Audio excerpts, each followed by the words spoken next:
Good afternoon, sisters and brothers. How are you doing today? Good. All right.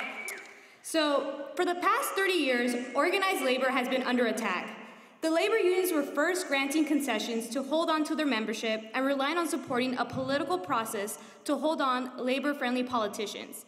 Union membership has been declining rapidly, private labor force is less than 7% unionized, and at the same time, the labor-friendly politicians, while they've been accepting money from unions to run for office, haven't done anything for workers. Unions went behind Obama 100% to expect the passage of the Employee Free Choice Act, EFCA. And since the failure of EFCA, the capitalist class has attacked unions full force. For example, how Scott Walker did in Wisconsin, and how Rahm Emanuel did with the teachers in Chicago. Labor unions realize that the capitalist class implements the divide and conquer rule to purposely pit public sector workers against private sector workers. The labor unions realize that making concessions and becoming allies to capital will destroy them. They have finally realized that the business model isn't working and that they will have to make alliances with the working class as a whole to save the labor movement and to fight against capital, regardless if the representative of capital is a Republican or a Democrat.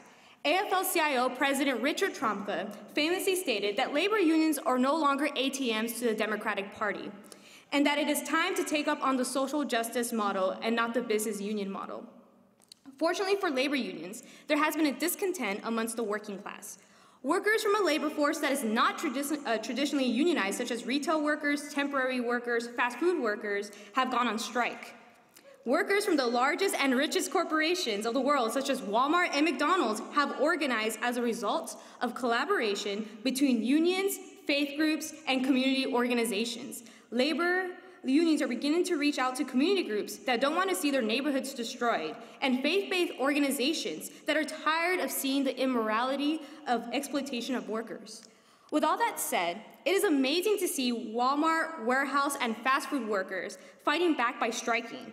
The strikes are significant because the organizing is coming organically from workers themselves, rather than the top-down, traditional union organizing approach. In the process of organizing, the workers are creating a sense of solidarity that proves that collective action is power. These workers are combating with the capitalist approach, which creates divisions amongst workers and creates alienation and individual competition.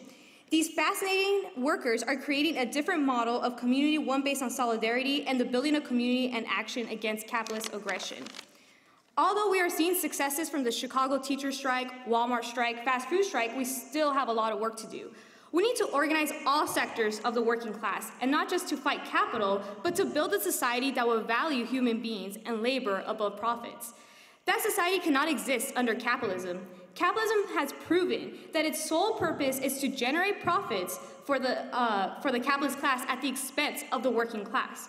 For example, who recalls the infamous 47% comment made by Romney? You see, Romney was talking to his fellow billionaire buddies that the poor 47% just want to smooch off the government and that they don't want to work, while workers were serving the food, refreshments, and handling the audio equipment.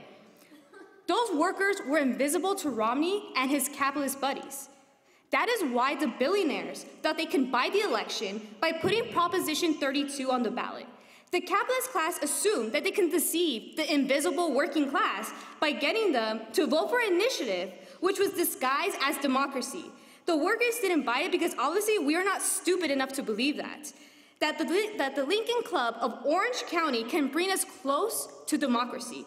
For those of you that don't know the Lincoln Club of Orange County, they're a collective group of rich white dudes whose main objective is to attack labor unions and to organize against collective action that doesn't pertain to capital. Although Proposition 32 was defeated, unions spent over $10 million to achieve the status quo. Sisters and brothers, this is why we need socialism. We cannot afford organizations like the Lincoln Club of Orange County attacking us by dividing and conquer. We need to get together, we need to have collective action, and to have a system that values us, and the only system is socialism. Thank you.